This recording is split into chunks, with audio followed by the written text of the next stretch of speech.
Macaroni घेतलेली आहे, नंतर मी घेतले एक टमाटा बारीक चिरून घेतलेला आहे, एक शिमला मिरची बारीक चिरलेली, बारीक चिरलेला कांदा, बारीक चिरलेले गाजर. मला हवे तितके व्हेजिटेबल तुम्ही टाकू शकता, जे तुमच्याकडे आहेत ते टाका.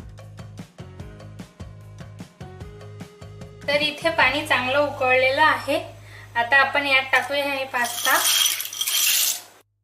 याला आता 6 ते 7 मिनिटं उकळून घेऊया. छान सॉफ्ट झाला पाहिजे पास्ता. तुम्ही बघू शकता हे परफेक्ट सॉफ्ट झालेले आहे. पूर्ण पाणी स्ट्रेन करून घ्यायचं आहे.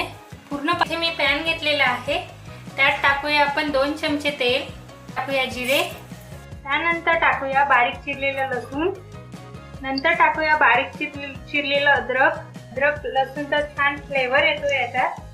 नंतर आपण टाकूया बारीक चिरलेल्या मिरची, त्यानंतर आपण टाकूया बारीक चिरलेला कांदा. कांद्याला 2 ते 3 मिनिटे शिजवून घेणार आहोत. आता मी टाकते यात बारीक चिरलेले गाजर. त्यासोबतच आपण टाकूया फ्रेश वटाणे शिजायला थोडा वेळ लागतो म्हणून मी आधीच टाकते. आता आपण यात टाकूया ही बारीक चिरलेली शिमला मिरची. तर 2 ते 3 मिनिट आपण सगळं छान शिजवून घेऊया. आता यात आपण टाकूया बारीक चिरलेले टमाटर. आता इथे टमाटा पण आपण छान सॉफ्ट करून घेऊया. तर या भाज्या लवकर शिजाव्या म्हणून आपण टाकूया यात मीठ.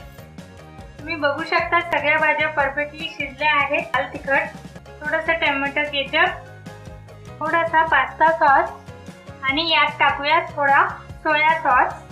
त्यासोबतच काळी मिरी पूड ऑप्शनल आहे आणि अगदी थोडे साखरचे दाणे. तुम्ही बघू शकता किती सुटसुटीत आहे. आता हे सगळं आपण छान करून घेऊया. आता याला जास्त शिजवायची गरज नाहीये, अगदी 2 मिनिटं राहू देऊया आपण, कारण ऑलरेडी आपण मॅक्रोनी शिजवून घेतलेली आहे. तर 2 मिनिटानंतर वाव, तुम्ही बघू शकता किती जबरदस्त दिसतोय पास्ता. पूर्ण देसी स्टाईलने बनवलेला आहे. घरगुती मसाले आणि सगळ्या भाज्या यूज करून बनवलेला आहे. खूप मस्त दिसतोय. टेस्ट करून बघते मी. मस्त यम्मी झालेला आहे.